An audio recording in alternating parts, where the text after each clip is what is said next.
All right, everybody. Welcome back to Scratch the Vinyl. You made it back for another week, and we couldn't be happier to have you guys along for the ride with us. So this week we don't have Brooke, unfortunately. Brooke is out, I don't know, saving the world. I think she might be writing a long novel or doing something, saving cats and from trees and everything else. But Brooke isn't here right now, but that's okay because I have that guy. You know the guy, the entertainment man, the monster of Lincoln, Godzilla himself, Randy, Mr. Chill Wilson. Randy, how are you doing? I'm doing great. And I do know that Brooke is kind of out saving the world right now. Some of our fans do know that Brooke is going to be getting married here in the future, and she's doing domestic things today that are very important to her. So we consider that saving the world. But we always miss her here in the studio because, well, she is our comic relief. But we are going to have a topic that is something that me and you always enjoy talking about all the time, which is the Rock and Roll Hall of Fame.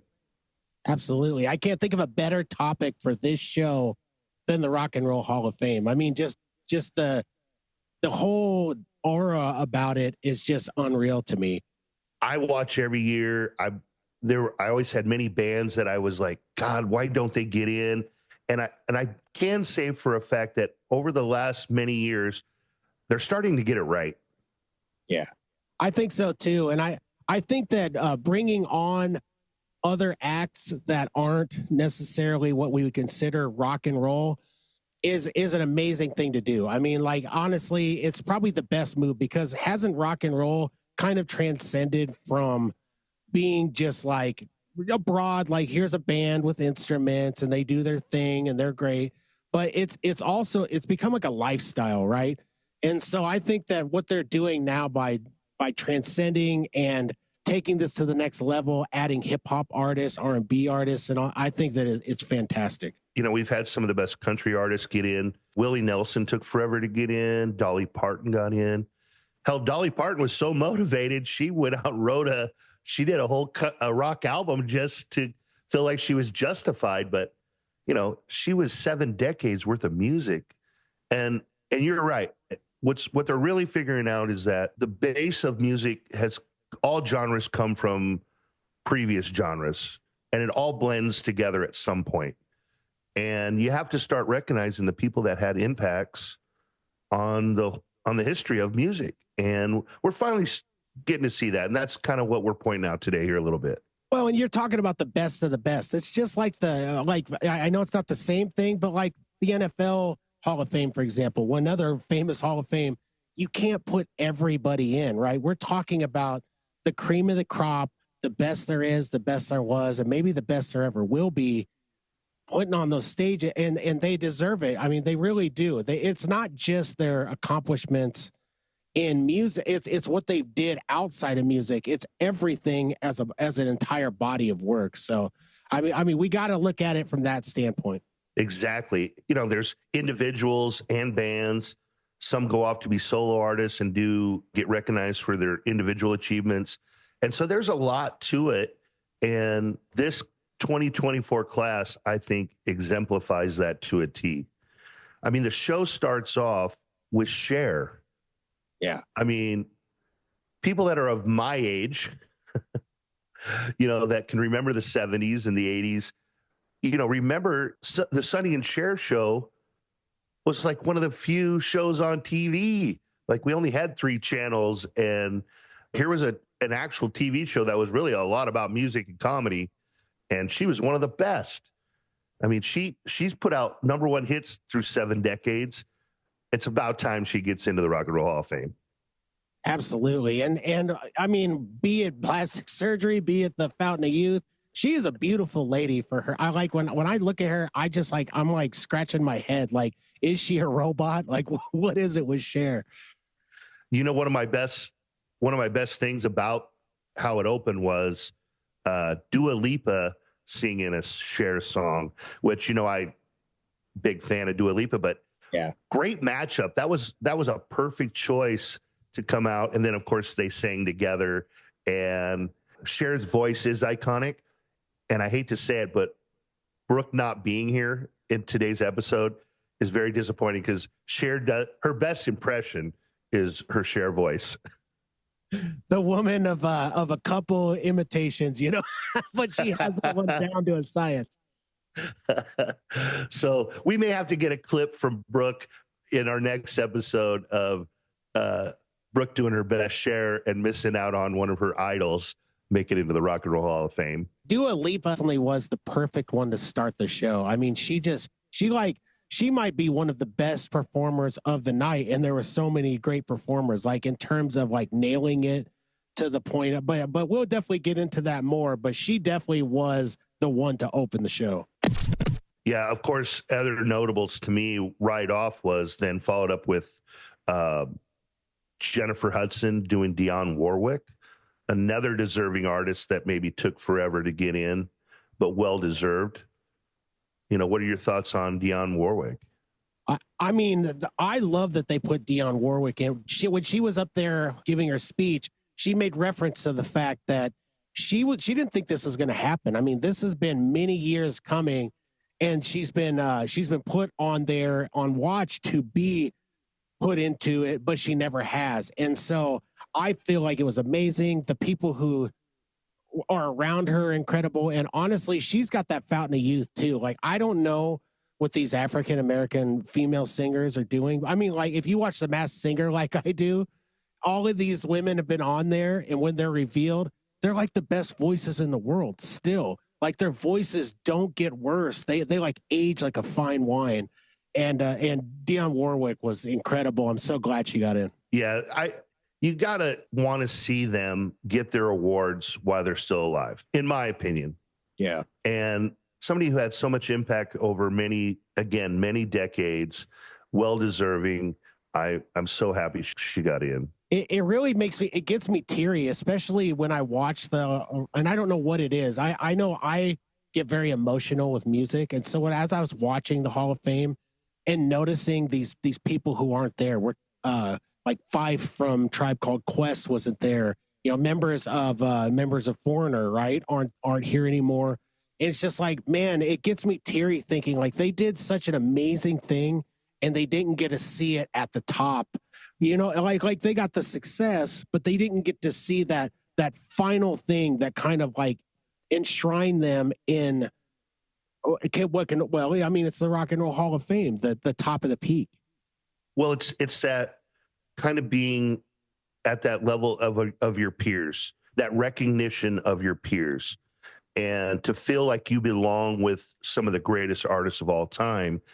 A lot of them, they start out with a passion for music, then they get in the industry, and it's the drive and it's all about making your record label happy by putting out massive hits to try to make money.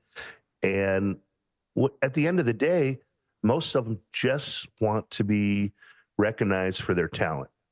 Absolutely. I mean, they're artists. Musicians are artists. They just want their art to be heard. They want to be seen, and they just want to be recognized and just happy. It's not necessarily even an ego thing. I mean, from a small level, and I'm talking the smallest level as a musician, for myself, when I put out music, I can't imagine hitting this level. I mean, this is like all the stars aligned and everything just happened to go right for these particular individuals. And it's something that's just legendary when you think about the human experience and how they took over the entire world for that moment in time in their life where people knew who they were. I mean, that's up there with Julius Caesar and Abraham Lincoln and all these people in history. We're going to be talking about these people forever. Exactly. One of the other bands that got in that probably more old school was Kool and the Gang got in, and of course some of their members weren't there anymore. Yeah, and it was again another great older group that has put out music. Again, 7 decades? It's crazy, and they still perform. I think a little bit, just with some new members. Well, and them performing at the show, I mean, they did a big medley of their songs, their hits, and it was unbelievable because it was like it set a whole vibe to the room. Like not only is it cool to watch all of these celebrities there, going nuts over it, fellow musicians, people that are also in the Hall of Fame, but everybody was out of their seats and getting down to Kool and the Gang. It was amazing. Oh yeah, there was a superstar studded audience out there as always. That cross culture of movie stars and musicians is they kind of blend a little bit for sure. We had Julia Roberts induct Dave Matthews Band. Yeah. Her whole story on how she got married, her husband was to a Dave Matthews Band a song. I love it. It was a great storyline. It was. I heard her talking about dancing at her wedding with her husband to Dave Matthews, and then going to multiple shows of his. Was like, at first I was like scratching my head, like, okay, what's the tie with Julia Roberts? But man, she knocked it out of the park like always. She made people laugh. She did what she always does. Everyone loves Julia Roberts. She should someday maybe she'll pick up an instrument and she'll be in the Rock and Roll Hall of Fame. But it just shows you even multi-super movie stars could be fanboys or fangirls to their favorite music artists. You know what I mean? Oh yeah, absolutely. Well, it's always the actors want to be musicians and comedians. It's always it's that they all want to be those things, or someone wants to be an athlete until they see them get hurt all the time, and then they're like, "Oh, I'm good. They can be good, and I'll do something else." Another great performance, in my opinion, was, of course, Kelly Clarkson, who never disappoints in almost any music show, award show. If she's performing, she just has that ability to bring it. And she came out with Lou Gramm of Foreigner, because they got inducted. Another one of my favorite bands of all time gets in. And Lou, of course, a little older, voice maybe not quite there, but let me tell you what, he still brought it at the end with Kelly Clarkson. That was maybe one of my highlights of the show. It definitely was for me. Kelly Clarkson has really, she kind of went through some down times, right? And then she is just on an upward trajectory that's unreal right now. And her voice is so crisp and amazing. She stole the show, really. If I had to guess the best singing of the entire night, it was easily Kelly Clarkson. For sure. And like I said, Kelly seems to know how to just channel her emotions and really comes out in her amazing voice. She's got one of those voices. She can do so much. And of course, I know why I love Kelly Clarkson. She still is very humble. Like she is still that fangirl we were just talking about. When she's there, she's just like, oh my God, I can't believe I'm around all these people. And she's just I think she's just be so easy to talk to. And yet she's by far got one of the best voices of all time. Yeah, she kills it every time. She's killing it with her show. She kills it in performing. She's just, she's an unbelievable musician. Yeah, she doesn't get a ton of credit for being a coach on The Voice, but she's by far one of my favorite coaches on The Voice because she actually gets it. Like, somebody who really was recognized because of a talent show, like one of the first real talent shows. And talk about make the most of that. I've seen her original audition, and you would not believe it's how she got through, in my opinion. Not that she wasn't good talent, but she was just so easy going, relaxed, and man, what a trajectory her life has been. And of course, if you didn't notice, she's made a major transformation again in her physical appearance.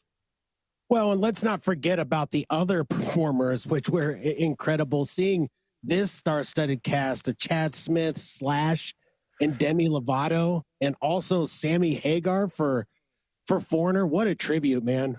Oh, I know. I see. I got caught up at that end when Kelly did that big end, but you are right. Demi Lovato, and of course, Sammy Hagar, he even said, he's like, okay, now for the real voices. Of course, he killed it. And I love Sammy. I do too, man. It was so cool having him intro them and then come on eventually and perform. But man, for me, seeing Slash up there ripping their solos and just playing like regular rhythm at times, but then ripping into lead was so cool, man. You know, I think that is over the many years. I think it's just as much enjoyable watching the artists that perform the songs for them or with them is incredible. I think there's just something to that I really enjoy. That whole, it kind of like connects generations together or something. But just amazing studded cast they had on this show this time, including the end for Ozzy Osbourne. Of course, you had Jack Black come out and be Jack Black to induct Ozzy Osbourne. And I think one of my favorite there was Billy Idol, one of my favorites of all time, doing "No More Tears." Yeah, that was wild. That was a mashup that you never knew you needed until you had it, and there it was Billy Idol doing Ozzy. And Chad Smith on the drums again there. I mean, just so iconic. Zach Wilde showing up and playing. You know, he was in Ozzy's bands, and he's known as one of the best guitar players in the world. And of course, he went out there and proved it once again. And of course, Ozzy referenced, Randy Rhoads, which he said there would be no Ozzy if it wasn't for Randy Rhoads. I saw a show a while back where they found some old boxes of old demo tapes. It was on one of Ozzy's TV shows. Yeah. And I'm sorry if I don't know the reference. I apologize to the fans out there. I'm kind of fanning out a little bit. Just after watching that show, I was super fan, of course, but they found some of the old demo tapes of Randy Rhoads in studio for the first time, and they hadn't been played. They were on these cassettes. I mean, literally blow the dust off them, and they put them in. And there you have it, literally that Randy Rhoads lick to Crazy Train. And it was like just a moment in time standing still. It was, and it was so cool to have Wolfie Van Halen kind of carry the torch to the next, because he's up there, and if you don't know, if you have not checked out Wolfie Van Halen or anything that he's done, you're going to instantly see that everything from his dad rubbed off on him, and he's carrying that Van Halen torch to the next level. Absolutely. His dad would be so proud of him. Just runs in the blood, I think. It does. Man, there's just so much to the Ozzy part of it. I mean, I'll talk about something else that really hit me when we were watching it. One, and this is no offense to Jelly Roll, this might be a little controversial. I didn't think Jelly Roll had the chops to go up there and sing Ozzy. He did a good job. He did a better job than I would have done covering Ozzy. But I thought of all the people that were kind of displaced and out there, I felt like maybe that was kind of the music industry just kind of pushing a guy who's on the rise into the limelight for a second. My opinion. Well, you could be right on that. But you know what? In my opinion, and my humble opinion, I think Jelly Roll was being a fanboy in that situation. And you could really tell he was really enjoying that moment. So you could be right, and you probably are, but I still think he did a good job. He did do a good job. It's just I don't want people to think I'm kicking down, because actually I'm a huge fan of Jelly Roll. Jelly Roll is one of those guys. He's a good person. He does things on the outside of music, and he's a guy to root for. I'll always say that about Jelly Roll. I mean, here's a guy who's been through it all, and he gives back to everybody. But he's went from rap to being this country rock superstar. And I definitely love Jelly Roll. I just thought from a music standpoint, right? Since this is a music show, I got it point out. He just didn't bring it. But Ozzy's voice is impossible to imitate. Like if I put together a band right now, I would have to get a female with a scorching voice to do anything of Ozzy, or I wouldn't even touch it. Not even close. Couldn't agree more. And probably, well, you kind of brought up the genre thing. Rap has now finally been getting recognized. For the last 10 years? Yeah. Starting to see some of those artists recognized for their contribution to music. And this year's was Mary J. Blige. Yeah. Mary J. Blige. Well, yeah, Mary J. Blige and A Tribe Called Quest. It was a Tribe Called Quest, yeah. But Mary J. Blige, that particular her induction, it reminded me, like, I can't believe I forgot about Mary J. Blige. How do you forget about someone so amazing? But then when she was up there performing, it made me fall in. It was like I'm instantly dialing up my Spotify and I'm listening to Mary J. Blige again. Because her voice, she's got just, oh man, that smooth voice. And she killed it. She came out and did her own stuff. Yeah. And just killed it. And I did like her acceptance speech where she just, it's kind of like, thank you for recognizing my contribution. And she didn't make much out of it and just really just wanted to be there and perform, really. Right. Well, she was so humble about it. I mean, she told you that she even made mention that you can't get through life on works alone, right? You have to do so much more. And I think Mary J. Blige has. And yeah, it was so cool. It was cool to see Dr. Dre and Method Man bring her in. Yes. That was a killer moment. Yes. What an impact. Man, we are having a lot of fun with this one. I almost forgot. But how could I forget about our great sponsors? The people that keep us going and believe in us and keep this show trucking and moving all night long. So let's go ahead and run that new Elegant Sasquatch commercial. Then let's mention some of the sponsors, people, places, and things going on with the local roundup. And then we will return with more of the Rock and Roll Hall of Fame talk here on Scratch the Vinyl. Welcome to the Late Late Show with your host, Squatch. Welcome to the show, everybody. We have a controversial guest tonight. He claims to have the world's smelliest beard and doesn't plan to do anything about it in the foreseeable future. Let's bring him on right now. He wants to be brought on by what he goes by on his socials, Toxic Beard 87. Hey, calm down. Don't hate the smells if it sells. Hello, my toxic friend. Let me ask you something. With brands like the Elegant Sasquatch Beard Company, why do you choose to smell like a rotten egg on Easter?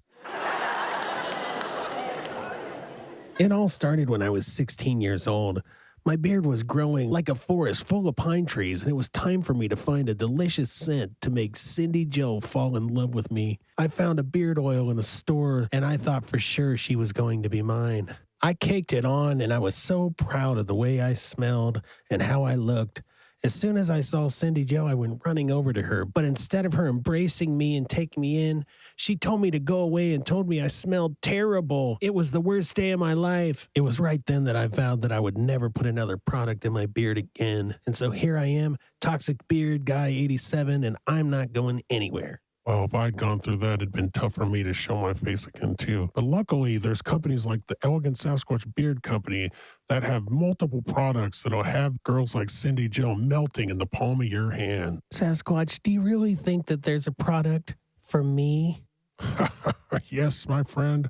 There are beard balms, beard oils, beard butters, and beard washes that will make your whiskers the talk of the town. You'll be smelling like a dozen roses, and you'll be looking the best you've ever looked. I would give anything to get Cindy Jo to talk to me just once again. Where can I get this amazing product? Head on over to elegantsasquatchco.etsy.com and find yourself getting lost in the amount of items that they have to offer, including beard boxes as well, with the full line of some of their favorite products. There's only one thing left to do. I'm going to go over to Etsy right now, and I'm going to buy as much product as I can, and I'm going to find Cindy Jo, and I'm going to win her over. Thanks again, Squatch. You heard it here, folks. We changed his mind. Next on the show, we'll have a doll with an eating disorder. Then we'll have squirrels riding skateboards. Till then, head on over to Etsy right now. Tell them that the Scratch the Vinyl podcast sent you. All right, let's not waste any time. Let's get to the local roundup. There's a ton going on in this town that we call Lincoln.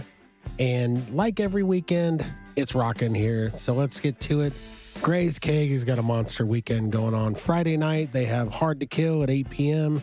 Go see those guys. I've heard a lot about them.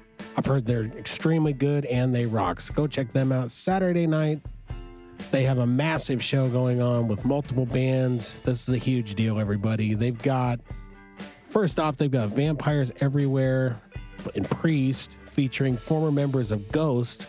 They've also got Julian K, Ex Nihilio, hosting Monsters, and the Scabby Ghouls. It's $20 to get in the door. You don't want to miss this one. This is from the Colder Than Hell tour. It's going to be fantastic. I can't think of a better way to spend a Saturday night than at Gray's Keg. If you're hungry, go over to Tam O'Shanter's. Now they call it the Tam. Go get yourself the best burger in town and then head on over to Gray's for that entertainment. Also this weekend, Mr. Chill is always at Kelly's Pub. We've got karaoke with Max Antone, Friday night at Witch's Brew. Also, I guess they're starting a Thursday open mic there at Witch's Brew. If you don't know where Witch's Brew is, it's where Shooters used to be, right over there on O Street. So go check that out. And then what's there left to say about Sly Ink Tattoo? I mean, Bryce is one of the best artists in town. He's absolutely killing it. You can check out his work on his Facebook, anywhere. As soon as you see it, you'll be heading there as soon as possible and getting on that schedule. He also does Flash quite often, so go see him for that. Don't forget about Roots Music Shop.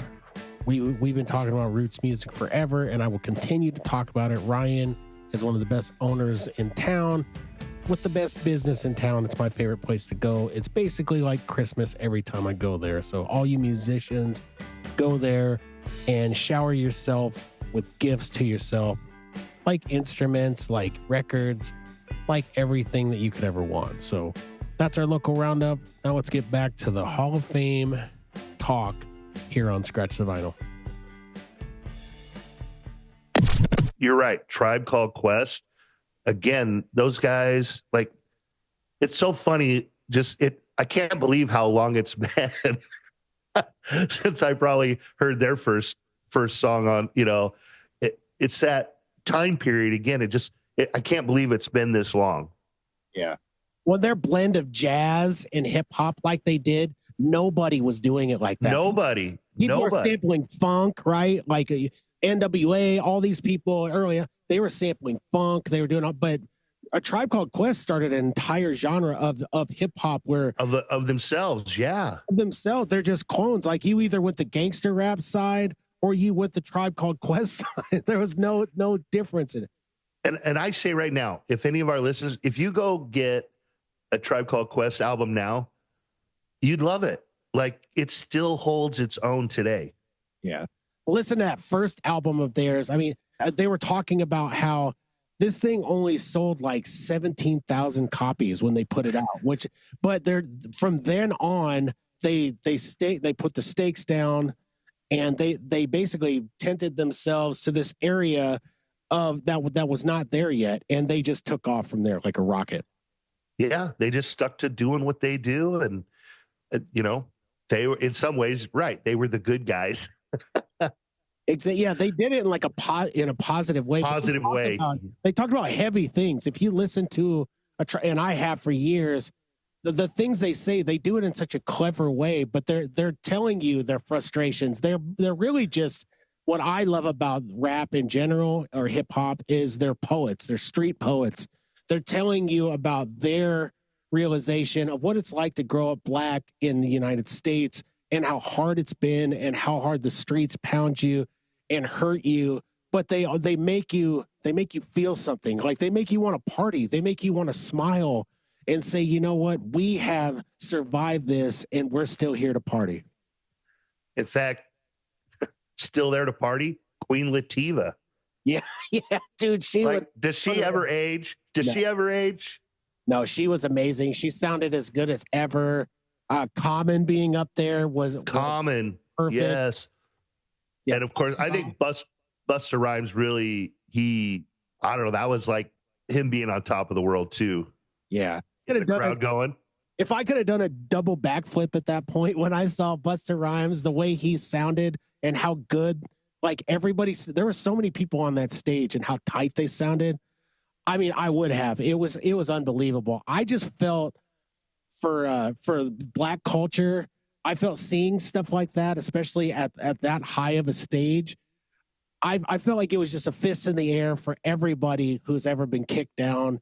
For everyone, it just in general, I just felt so good about it, and I just thought, man, what a wonderful moment. Yeah, again, just kind of that blend where, kind of allowing all these genres to now meld together, and everybody that's getting recognized is well deserved. Yeah, I think, Cain, me and you need to make a plan that we need to somehow get rich enough that we can go to one of these just to be part of that party. well, I think you have that, you've been the most successful of anybody I know. I think if anybody's going to hit it big in poker or something, it's definitely going to be you. So, my friend, if you want to take me there, I'm all for it. Of course, we'll have to take Brooke. Yeah. Because if we want to get backstage to meet anybody, we're going to need her. Of course. We're not getting on mine and your looks, but no. Brooke might sneak us in. That's, again, our little tripod, Brooke. Say what you will, but she will talk her way into the backstage, and we will get to meet somebody. I promise you. I used to think I was pretty good in a room of people, which is strange because of my personal life.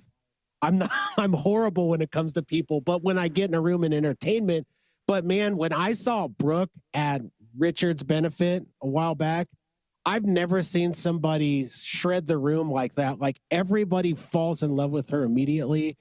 And I've never seen anything like it. I thought you and I were good. Agree. I agree. Thought we are good. We know how to work a crowd, but holy cow, Brooke just somehow manages to take over, and they can't say no. Yeah. She has that Jedi mind trick thing, and well, obviously it works because we keep her on this show. The final decider is going to be this. You and I are going to do a test for science. We're gonna cover these beautiful lips of ours in that full red, and we're gonna go through a room and see if we get the same results. I don't think so. This is where we concede that Brooke wins. Brooke wins on this one big time. She always yells at me, "Randy, give me the microphone."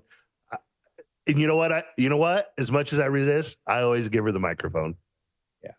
Well, maybe, and I'm going to say maybe, because Ozzy was big for me.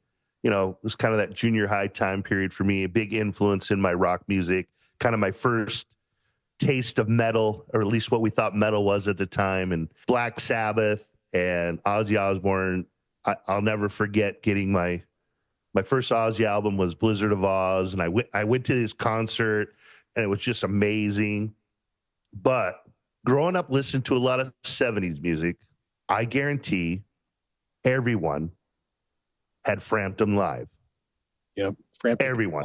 Yeah, absolutely. So to me, it's about freaking time that the Rock and Roll Hall of Fame put in Peter Frampton this year. And you know what? He had this, he was diagnosed with that terminal, I don't know if it's terminal, but it was a muscular disease that affected him. And they thought maybe he would never really be able to play guitar again. Dude, he still shreds. Yeah. Shredding next to Keith Urban. Who was one of the guitar players in the world, and going toe to toe with each other was like Godzilla and Mothra going at it. And, of course, him doing the voice box, again, cutting edge back in the day. And I picked up this fun fact for all of you guys out there. Of course, on January 7th marked 49 years of Frampton Live. So it almost been 50 years. Wow. And it's still one of the most selling albums of all time. Oh, it's so iconic. It got into Wayne's World, right? So what was the quote on Wayne's World? He said that, this is what he said. He said, everyone in the world has it. If you live in the suburbs, you were issued it. It came in the mail with samples of Tide. I mean, that says it all, right? I think that it was issued to everybody. Standard issue. You have to have it. Are you old enough to remember the old record clubs? You get like 13 albums for a penny, and then you had to like buy 3 albums every month for like your life. But was this vinyl? Was this vinyl? Oh yeah, this is back vinyl days. I mean, they had these record. This was a big deal, back when there, again, 3 channels on TV. It's kind of how we all grew up in my time period. Why we had a lot of love for music, because there wasn't a lot of other options, and you could go, you could go down. For me, go down in the basement, throw on an album, turn it up, not make my mom mad. Well, I wasn't old enough for that. I was old enough for the CD version, right? Like Columbia Music and all that. And I'm pretty sure that I still owe them a pretty penny for the stuff that I didn't pay for. So I hope that the statute of limitations is over with on that. That's what I was. I was Columbia House is what I'm right. And, you literally would tape a penny and mail it in. But my point was, I think I might have used up 5 of them I think I had 5 copies of Frampton Live. Yeah. I think if I had time, I could dig up right now. I'm not going to do it for the sake of the show. I'll bet I could dig up 3 that I have. Every time I see it, I just buy it. I have many copies of albums that back then, I'd play them so much and then they get scratchy. And then you'd be like, oh, well, and you just get another one.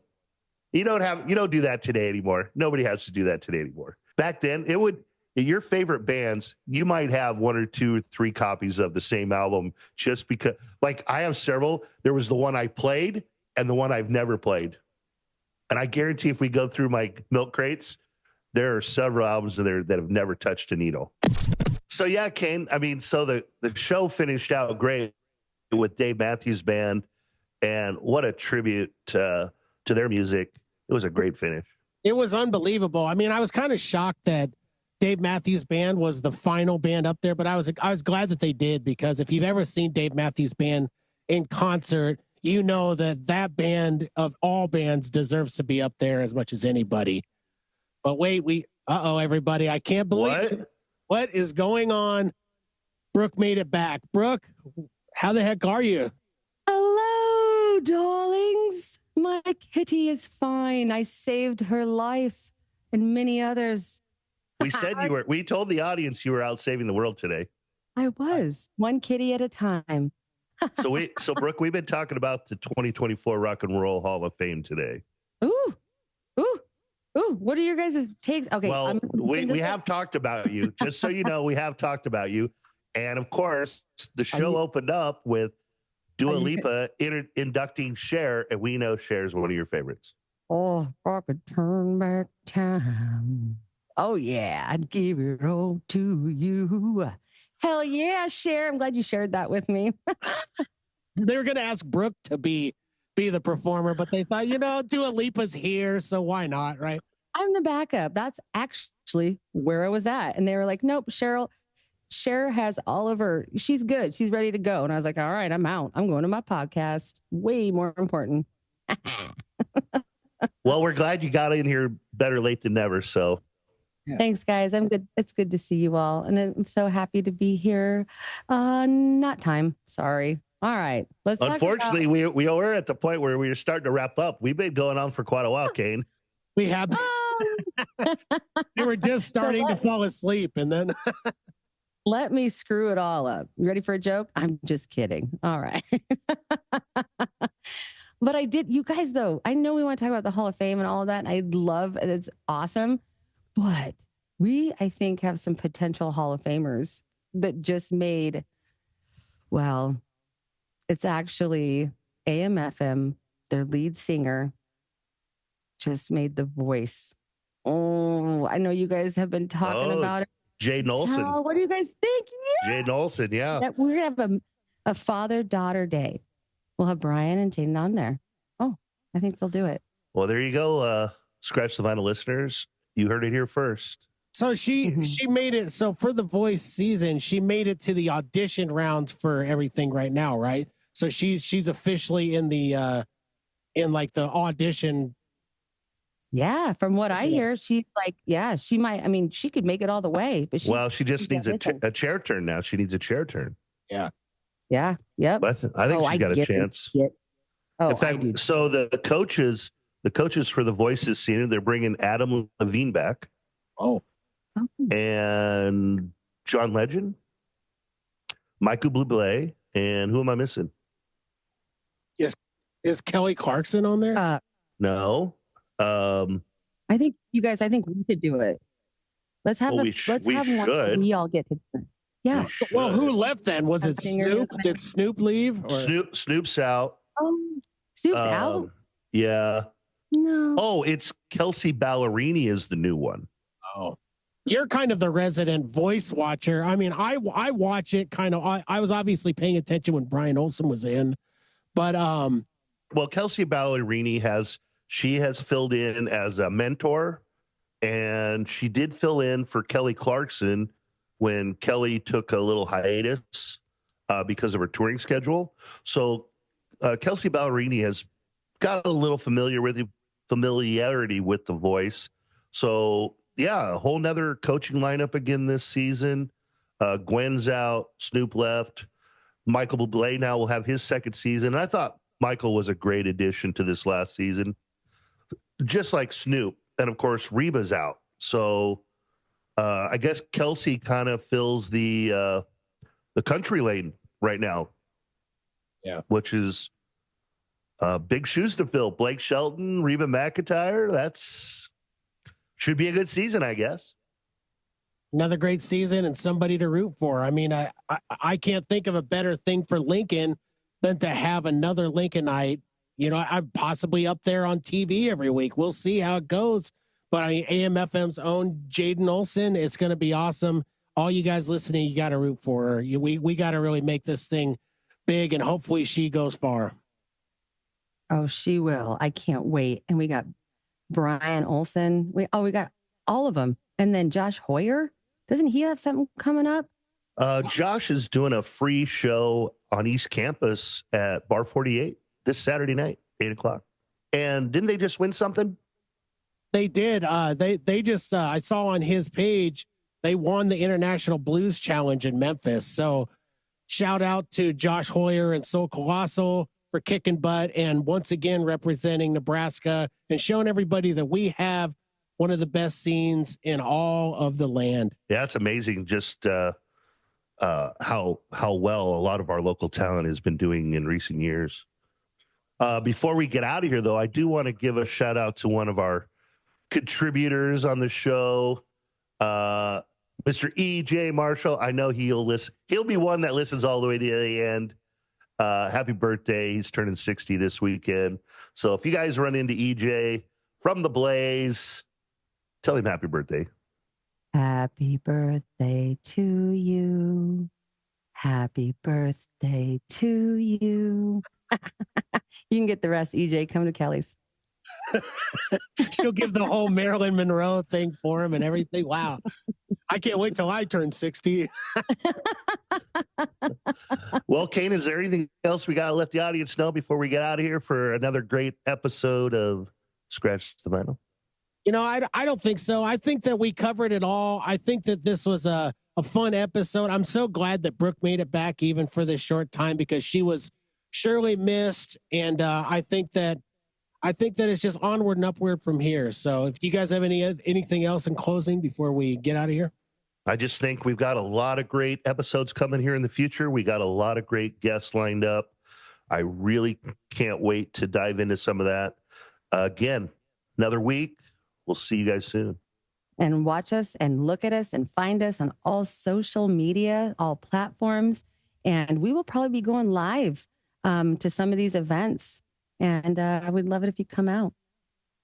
Well, and speaking of socials and different places, just know that I am massively uploading everything that we've done onto YouTube. So go to our YouTube channel, check that out. It's a Scratch the Vinyl podcast channel. And I'm going to very soon have it all up. I'm getting so close, everybody. And I know you're responding, you're listening, you're watching, but continue to hit those likes, shares, and just keep listening. We want to thank you guys for another week, and we'll see you guys on the other side here on Scratch the Vinyl.